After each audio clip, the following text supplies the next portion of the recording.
샬롬.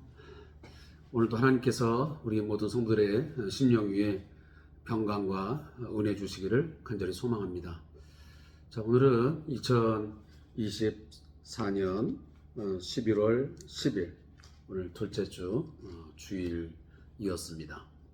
오늘 주일 오전 예배 하나님 앞에 온전히 잘 드리고, 또 오후 예배도 또 각자 교회의 형편에 따라서 또 찬양 예배로, 또 어떤 또 구역에 아니면 또 목장 예배로 이렇게 하는 여러 가지 다양성이 있지만, 오늘 온전한 주일 하나님 앞에 드렸으라고 믿습니다. 자, 저도 오늘 주일날이지만 저희 요양원의 어르신들과 함께 예배하고 또 여러 가지 일들을 돌보면서 하루를 잘 마감했습니다. 저녁 시간 되어서 주삼 교제를 가지고 은혜를 나누려고 합니다. 같은 마음으로 믿음 가지고 큐티 진행하도록 하겠습니다. 기도하겠습니다. 하나님 아버지, 11월의 둘째 주, 한 주를 시작하는 주일입니다. 이 첫 시작, 첫 걸음, 하나님과 동행하는 걸음 되게 하시고 매 시간 되게 해 주시옵소서.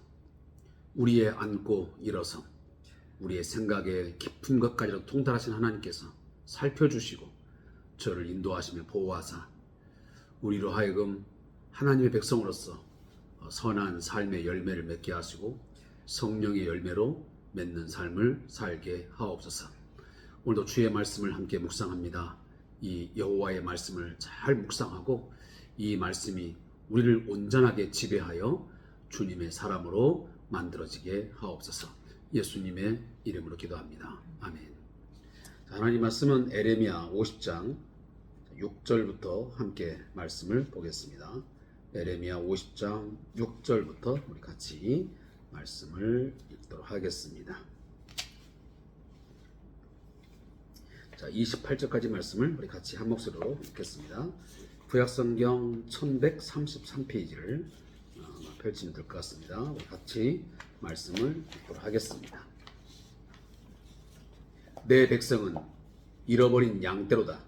그 목자들이 그들을 곁길로 가게 하여 산으로 돌이키게 하였으므로 그들이 산에서 언덕으로 돌아다니며 쉴 곳을 잊었도다. 그들을 만나는 자들은 그들을 삼키며 그의 대적은 말하기를 그들이 여호와 곧 의로운 처소시며 그의 조상들의 소망이신 여호와께 범죄하였음즉 우리는 무죄하다 하였느니라. 너희는 바벨론 가운데에서 도망하라. 갈대아 사람의 땅에서 나아오라. 양떼에 앞서가는 숫 염소같이 하라. 보라, 내가 큰 민족의 무리를 북쪽에서 올라오게 하여 바벨론을 대항하게 하리니 그들이 대열을 버리고 쳐서 정복할 것이라.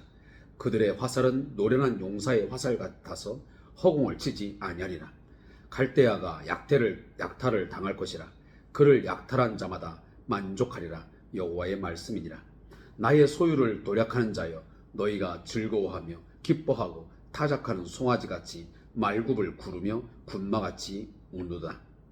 그러므로 너희의 어머니가 큰 수치를 당하리라. 너희를 낳은 자가 치욕을 당하리라. 보라, 그가 나라들 가운데의 마지막과 광야와 마른 땅과 거친 계곡이 될 것이며 여호와의 진노로 말미암아 주민이 없어 완전히 황무지가 될 것이라. 바벨론을 지나가는 자마다 그 모든 재난에 놀라며 탄식하로다. 바벨론을 둘러 대열을 벌이고 활을 당기는 모든 자여, 화살을 아끼지 말고 쏘라. 그가 여호와께 범죄하였습니다. 그 주위에서 고함을 지르로다. 그가 항복하였고 그 요새는 무너졌고 그 성벽은 허물어졌으니 이는 여호와께서 그가 행한 대로 그에게 내리시는 보복이라. 그가 행한 대로 그에게 갚으시는도다. 파종하는 자와 추수때에 낫을 잡은 자를 바벨론에서 끊어버리리라. 사람들이 그 압박하는 칼을 두려워하여 각기 동족에게로 돌아가며 고향으로 도망하리라. 이스라엘은 흩어진 양이라. 사자들이 그를 따르도다. 처음에는 아수르 왕이 먹었고 다음에는 바벨론의 느부갓네살 왕이 그의 뼈를 깎도다. 그러므로 만군의 여호와 이스라엘 하나님이 이와 같이 말하노라. 보라, 내가 아수르의 왕을 벌한 것 같이 바벨론의 왕과 그 땅을 벌하고 이스라엘 다시 그의 목장으로 돌아가게 하리니 그가 갈멜과 바산에서 양을 기를 것이며 그의 마음이 에브라임과 길르앗산에서 만족하리라. 여호와의 말씀이니라. 그날 그때에는 이스라엘의 죄악을 찾을지라도 없겠고 유다의 죄를 찾을지라도 찾아내지 못하리니 이는 내가 남긴 자를 용서할 것임이라. 이는 여호와의 말씀이니라. 너희는 올라가서 무라다임의 땅을 치며 두 곳의 주민을 쳐서 진멸하되 내가 너희에게 명령한 대로 다 하라. 그 땅에 싸움의 소리와 큰 파멸이 있으리라. 온 세계의 망치가 어찌 그리 꺾여 부서졌는고 바벨론이 어찌 그리 나라들 가운데 황무지가 되었는고 바벨론아 내가 너를 잡으려고 올무를 놓았더니 내가 깨닫지 못하여 걸렸고 내가 여호와와 싸웠으므로 발각되어 잡혔도다. 여호와께서 그의 병기창을 열고 분노의 무기를 꺼내면 주 만군의 여호와께서 갈대아 사람의 땅에 행할 일이 있음이라. 먼 곳에 있는 너희는 와서 그를 치고 그의 곡간을 열고 그것을 곡식 더미처럼 쌓아 올려라. 그를 진멸하고 남기지 말라. 그의 황소를 다 죽이라. 그를 도살하려 내려 보내라. 그들에게 화 있도다. 그들의 날 그 벌 받은 때가 이르렀음이로다. 바벨론의 땅에서 도피한 자의 소리여 시온에서 우리 하나님 여호와의 보복하시는 것 그의 성전에 보복하신 것을 선포하는 소리로다. 아멘. 자, 오늘 먼저 9일날 해당되었던 토요일 것입니다. 이 본문의 제목은 50장 6절부터 16절인데 바벨론에서 도망하라 는 메시지입니다. 자, 이 본문은 이렇게 요약되어 있습니다. 하나님은 유다 백성을 참된 목자를 잃어버린, 그러면 목자가 없는 양떼에 비유를 합니다. 대적은 무죄를 주장하지만 하나님은 전쟁을 선포하시며 포로들에게 도망하라고 하십니다. 바벨론은 송아지와 군마처럼 기뻐 뛰며 의기양양하지만 하나님의 심판으로 완전히 황폐화되어지고 황무지가 되고 맙니다. 하나님은 바벨론이 행한 대로 보복하실 것이라는 것을 말씀합니다. 자, 두 번째, 오늘 주일에 해당되는 11겁니다. 17절부터 28절인데 제목은 온 세계의 망치 바벨론의 몰락입니다. 자, 이 본문도 함께 요약해 보겠습니다.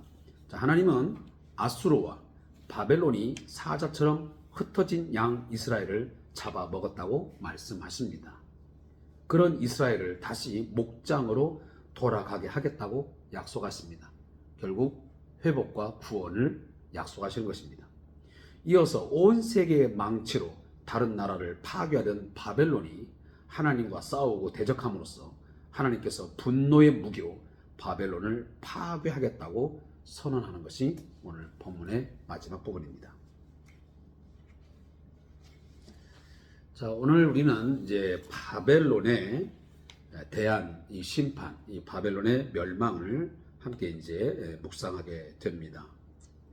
이 바벨론 하면 우리가 생각나는 대표적인 상징적인 뜻이 있습니다. 의미가 있습니다. 다름 아닌 요한계시록 17장에 보면, 특히나 요한계시록 보면 이 바벨론은 큰 성, 또 큰 음녀로 지칭을 하면서 이 바벨론을 말합니다. 그러면 왜 바벨론을 큰 음녀다, 큰 성이다 이렇게 요한계시록에서 말하면 1차적으로는 바로 로마를 이야기합니다. 당시에 로마 제국이 큰 성이었습니다. 그래서 철저하게 그 당시에 많은 나라들에게 큰 위협과 또 폭력을 행사했던 대단한 제국 아니었습니까? 모든 길은 로마로 통한다고 할 만큼 로마는 절대적인 권력과 힘을 자랑했습니다.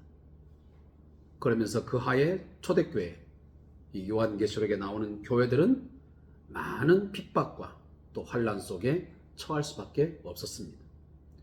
우리가 너무 잘 알고 있는 초대교회의 제10대 박해, 네로의 박해가 속해 있는 바로 10대 박해의 주범이 누굽니까? 바로 로마 제국의 황제들이었습니다. 따라서 이 로마 제국은 음탕하고 음녀적인 그러한 하나님을 철저히 배제한, 하나님을 무시하는 우상 숭배의 절대적인 대표 제국이었고, 어떻게 보면 세속주의, 쾌락주의가, 세속의 문명이 가장 발달한 그러한 제국이었습니다. 따라서 이 바벨론, 우리가 보통 세계사에 보면 바빌로니아라고 그러죠. 마찬가지로 로마 제국에 앞서서 그 바벨론 제국도 후에 이 로마 제국 못지않게 강력한 힘을 자랑했던 나라였습니다. 따라서 이 바벨론은 이처럼 어떻게 보면 세속문화, 그리고 하나님을 대항하는 어떤 인본주의적인 어떤 큰 음녀 같은 죄가 가장 큰 영향력을 미쳤던 그런 땅을, 그런 어떤 민족을 이야기할 때 바벨론을 말하고 있습니다. 근데 이 바벨론을 하나님께서 오늘 한때는 이 남유다의 몽둥이로, 막대기로 사용하셨지만 결국은 결말에 가서는 이 바벨론도 하나님의 심판을 받아 멸망을 하게 됩니다. 이제 세계사를 어느 정도 공부하신 분들은 알겠지만 훗날에 가서 이 바벨론은 메데 바사 제국에 의해서 멸망을 하게 되었습니다. 우리가 메데, 바사, 이 나라들은 어디서 많이 들어본 것 같지 않습니까? 바로 다니엘서에도 나오고, 또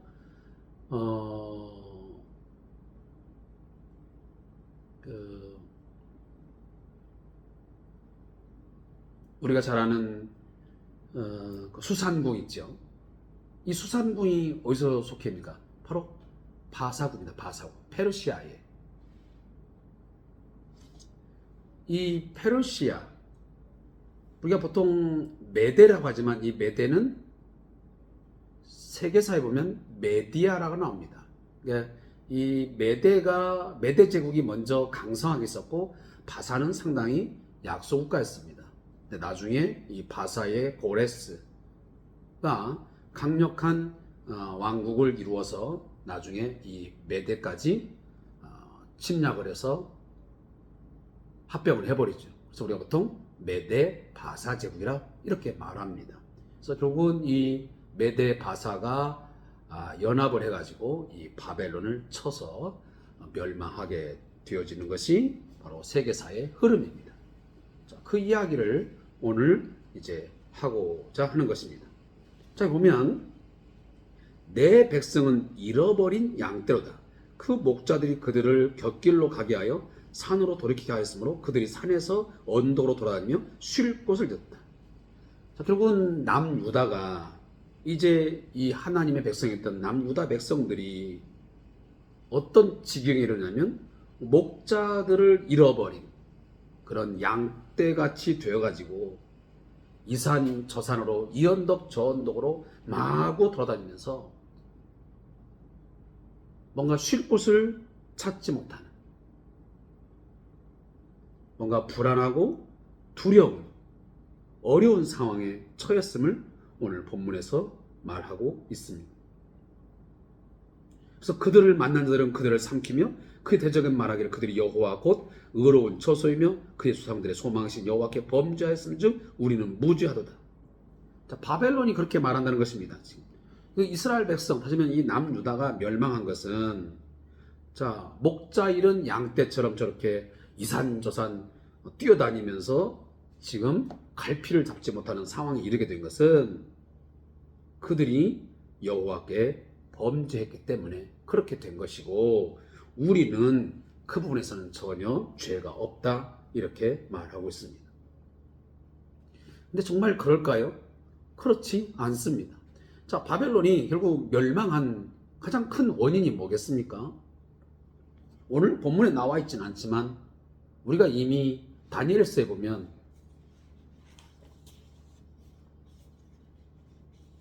이 바벨론의 마지막 왕이 누구였습니까? 느부갓네살 왕, 다음 벨사살 왕이 나옵니다. 자, 벨사살 왕 때 보면 흥청망청 술에 취하고 그 음행과 온갖 우상 숭배가 넘쳤던 것이 바로 그 당시였습니다. 그래서 이 바벨론의 마지막 왕이 벨사살 왕인데 그때의 벽에 쓰여진 글씨 여러분 기억나십니까?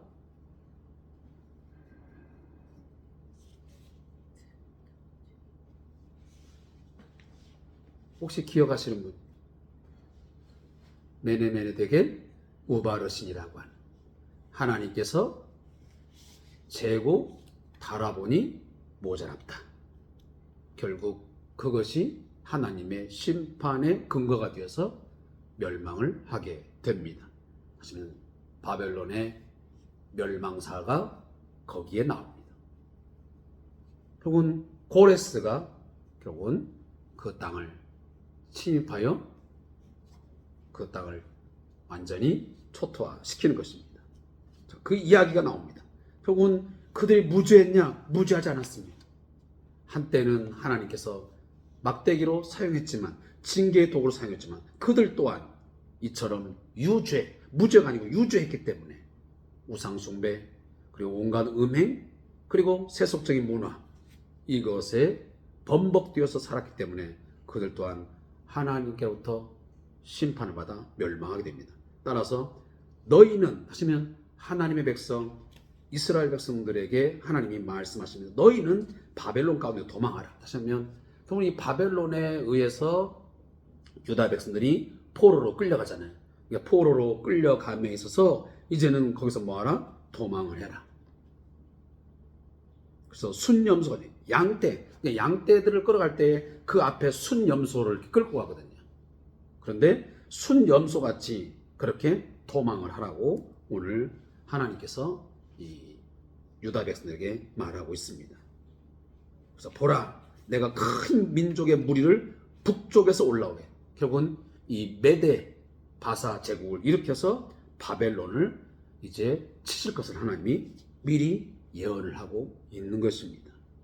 여러분, 메데와 이 바사가 어디에 위치하고 있냐면 제가 여기 이제 지도에도 갖고 있는데 지금의 카스피해, 그 카스피해 남서쪽으로면 바로 메데가 위치를 하고 있었어요. 그러니까 메디아라고 그러는데 그리고 그곳에서 쭉 그 남쪽으로 내려오면 지금의 그 페르시아만 그 이란에서 보면 북서부겠죠. 이란에서 보면 북서부 지역에 바로 이 바사, 이 페르시아 제국이 위치를 했습니다. 그러니까 지금의 이란, 이라크 여기는 고대사에 보면 굉장히 중요한 지역이고 대단한 그런 제국이 형성되었던 그런 역사적인 국들입니다. 지금도 이란이라는 나라는 대단한 힘을 자랑하고 있지만 여전히 그 과거 우리 역사에 보면 바로 그 땅이 거기입니다. 그래서 우리가 바사하면 수상궁이 제일 먼저 떠오르고요. 페르시아의 그게 유명한 수상궁이었으니까요. 그러면서 이 이제 바벨론을 대항하여 결국은 메데 바사가 이제 하나님께로부터 쓰임이 되어서 내려와 가지고 이 바벨론을 다 멸망시킬 것을 말씀하신 겁니다. 그래서 이 바벨론, 아니면 갈대아 땅을 다 약탈을 하고 완전히 황폐화시킬 것을 오늘 말씀하고 있습니다. 그래서 여호와의 진노로 말미암아, 그러니까 13절에 보면 여호와의 진노. 결국은 바벨론이 멸망한 이유는 메데나 바사가 뭐 힘이 있었고 그들이 뭐 대단한 제국 때문에 된 것이 아니고 결국은 이 모든 과정들이 여호와의 진노로 말미암아 하나님이 행하신 일의 결과로 그렇게 되었다는 것을 말씀합니다. 제가 뭐 많은 이야기를 할 수는 없지만 지금 계속적으로 우리가 뭐 아람이니 또 우리가 모압이니 암몬이니 또 에돔이니 이런 나라들 하나하나마다 이야기할 때마다 늘 얘기하지만 이 모든 나라들이 서고 무너지고 서고 없어진 이 모든 과정 속에는 철저하게 하나님의 계획 또 하나님의 일하심 속에 이루어졌습니다. 그게 의미 없이 또 우연히 벌어진 결과가 아니라는 것입니다. 결국은 한 개인도 마찬가지고 한 가정도 마찬가지고 모든 민족, 모든 교회의 섬과 무너짐, 그들이 일어서고 넘어지고 하는 그 모든 것들이 궁극적으로는 하나님의 손, 하나님의 일하심에 있다는 것을 우리는 한순간도 잊어서는 안 됩니다. 아무리 큰 힘을 자랑하고 대단한 능력을 과시해도 결국은 하나님께로부터 심판을 당하게 되면 그 어떤 나라라 할지라도 어떤 가정과 어떤 교회라 할지라도 결국은 심판받을 만한 죄에 대한 어떤 근거가 있어지게 되면 결국은 회개하지 않게 되면 하나님의 심판을 받아 완전히 황무지화 되어지고 황폐화 될 수밖에 없다는 사실 여러분 꼭 기억하셔야 됩니다. 그리고 바벨론도 보면 한때는 하나님의 어떤 도구로 쓰임이 되었지만 결국에서는 그들 또한 이렇게 세속 문화와 또 퇴폐 문화 또 우상 숭배에 깊이 빠졌을 때는 그들 또한 훗날에 가서는 하나님의 심판으로 말미암아 버림이 되어지고 멸망을 하게 된다는 사실을 우리는 잊지 말아야 할 것입니다. 그리고 이제 17절에서 28절에 보면 여기 똑같이 지금 바벨론의 몰락 이야기를 다루고 있습니다. 이스라엘은 흩어진 양이라 사자들이 그를 따르도다. 처음에는 아수르 왕이 먹었고 다음에는 바벨론의 느부갓네살 왕이 그의 뼈를 깎도다. 자, 우리가 아는 대로 북쪽 이스라엘은 아수르에 의해서 멸망을 했습니다. 그리고 그 다음에는 남쪽 유다였던 남유다, 바로 바벨론의 느부갓네살 왕에 의해서 뼈가 꺾여서 멸망을 하게 되고 결국은 포로로 잡혀가게 됩니다. 자, 그 이야기를 17절에서 이미 하나님께서 예언을 하고 있는 것입니다. 근데 이렇게 했던 그 땅이 결국은 아수르도 마찬가지고 바벨론도 마찬가지고 하나님의 벌을 받아 멸망한다고 하는 바로 그 말씀이 18절, 19절 말씀에 나와요. 18절에. 그리고 나서 이제 이 아수르가 멸망하고 바벨론이 멸망하면서 그 땅으로 포로가 되었던 그 땅에서 어떻게 보면 괴로움과 고통의 삶을 살고 있던 하나님의 백성, 자기 백성을 어떻게 한다고요? 다시 돌아오게 해서 갈멜과 바산에서 양을 하시면 목축업이 그들의 주 산업이었는데 그 목축업을 통해서 생계를 유지하고 새로운 삶을 살아갈 수 있도록 회복시키겠다고 하는 말씀이에요.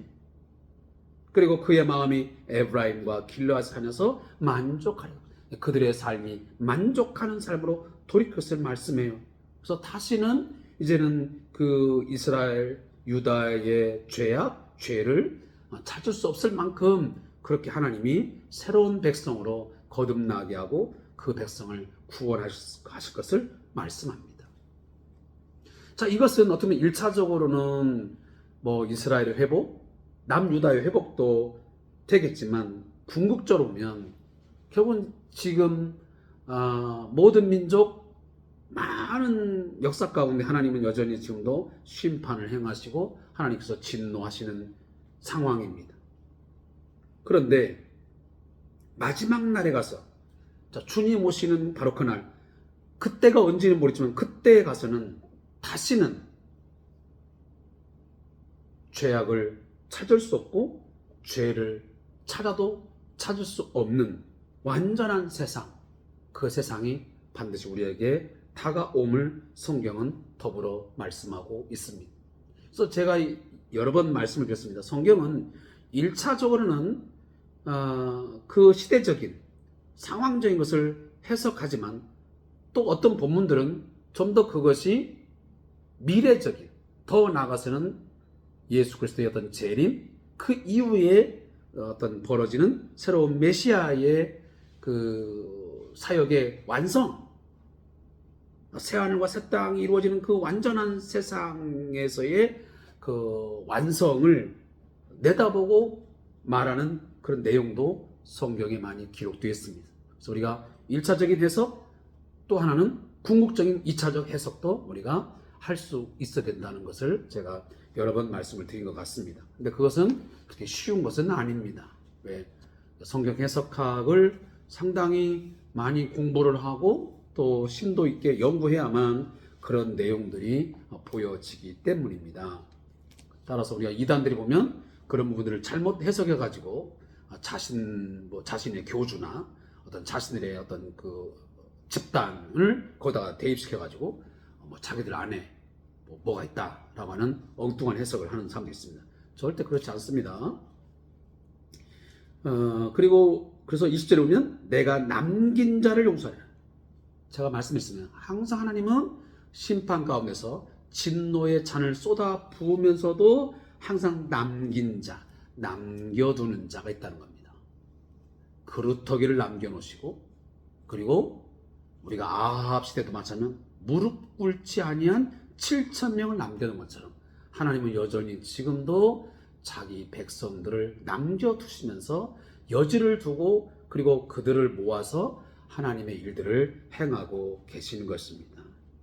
그리고 여기 보면 바벨로나 하면서 그들이 완전히 다 진멸되고 완전히 죽임을 당하는 그런 그림들이 뒤에 계속 나와 있습니다. 그래서 23절에 보면 온 세계의 망치가 어찌 그리 꺾여 부서졌는고 바벨론이 어찌 그리 나라들 가운데 황무지가 되었는고. 자, 이것은 결국은 다 지금 여기 온 세계의 망치, 그다음에 이런 내용들은 전부 다 당시의 바벨론을 의미합니다. 그러니까 바벨론이 한때에 큰 망치가 돼서 강력한 망치가 되어서 막 세계의 많은 민족들을 막 두들겨 패고 또 이렇게 쓰임이 되었지만 그들 또한 그들의 죄악으로 말미암아 다 꺾여 부서져 버리고 그리고 완전히 다 끝이 나는 그런 형극이 이르렀음을 말씀하고 있고, 아무리 그들이 도망한다 할지라도 다 당할 수밖에 없다는 것을 말씀합니다. 자, 저자의 목사 안 읽고 오늘 말씀을 맺겠습니다. 자, 러시아와 우크라이나의 전쟁이 길어지면서 최첨단 무기로부터 드론까지 각종 무기가 등장하고 있습니다. 때로는 수십억씩 하는 미사일보다 몇천만 원하는 드론이 더 효과를 발휘하는 예도 보게 됩니다. 몇천만 원 하는 드론이 더 효과를 발휘하는 예도 보게 됩니다. 결국 무기 자체보다 무기를 운용하는 사람의 작정과 능력이 더 중요합니다. 하나님은 유다를 비롯한 이방 나라를 징계하고 심판하실 때 바벨론이라는 무기를 사용하셨습니다. 그래서 바벨론을 온 세계의 망치라고 부르셨고 그 망치로 각 나라를 부수고 꺾으셨습니다. 그런데 어느 날 순간 바벨론이 교만해져서 하나님을 대적하는 자리에 올라서게 됩니다. 하나님은 그 모습을 보시고 바벨론을 잡으려고 변기창에서 분노의 무기를 가져와서 그들을 깨 부셔버리고 진멸하십니다. 영원히 망치일 줄 알았던 바벨론이 더 센 무기 앞에서 부서지고 꺾어지는 것입니다. 사실상 바벨론의 강함은 망치가 아니라 그 망치를 사용하는 주인이신 하나님에게서 나온 것이었습니다. 오늘 우리의 힘과 능력도 우리의 것이 아니라 하나님이 우리를 들어서 사용하실 때에 나온다는 사실을 잊지 말아야 합니다. 모든 힘과 능력의 원천이 내게 있지 아니하고 내 가정의 어떤 물질, 내 아내와 내 남편, 또 우리 아버지, 우리 어머니의 어떤 가진 재산, 권력, 거기에 있는 것이 아니라 그 모든 것들을 허락하시고 우리의 삶을 주장하시는 하나님에게서로부터 나온다는 사실을 우리가 꼭 알아야 됩니다. 그렇지 아니하고 그 모든 것들을 허락하시고 주시는 분을 잊어버리고 단순히 눈에 보이는 돈, 눈에 보이는 나의 부모, 눈에 보이는 그 어떤 것이 라고 생각하면 바로 그 순간 하나님은 그 모든 것들을 다 꺾으시고 부서뜨려 버리고 진멸하고 황폐화시켜 버리는 것입니다. 그래서 우리로 하여금 뭘 깨닫게 한다고요? 내 인생의 존폐, 우리 가정의 존폐, 그리고 우리 교회의 존폐, 그리고 한 나라의 존폐는, 그 힘과 능력은 우리 개인이나 어떤 단체, 집단에 있는 것이 아니라 온전히 하나님께로부터 오는 것이구나. 하나님이 주시고 허용하시면 주어지지만 그렇지 아니하면 하루아침에 다 빼앗기게 되고 모든 것이 다 허무하게 되는 것이구나 하는 것을 깨닫게 하시는 것입니다. 여러분, 그 사실 꼭 기억할 수 있기를 바라겠습니다. 기도하겠습니다. 하나님, 눈에 보여지는 그 어떤 것에 우리의 마음과 눈이 빼앗겨서 그것을 좇거나 의지하지 말고, 우리 눈에 보이지 아니하지만 절대적인 힘과 능력의 원천이시요 우리의 모든 것을 공급하시며 허락하시는 그 하나님을 인정하고 그 하나님의 도우심을, 그의 공급하심을 믿고 순종하는 삶을 살게 하여 주시옵소서. 교만을 버리게 하시고 겸손하게 자신을 낮추며 하나님의 도우심 속에서 살아가는 저희가 되게 해 주시옵소서. 바벨론 같은 그런 운명에, 바벨론 같은 삶에 처하지 않도록 저희를 붙드시고 저희와 함께하여 주시옵소서. 예수님의 이름으로 기도합니다. 아멘.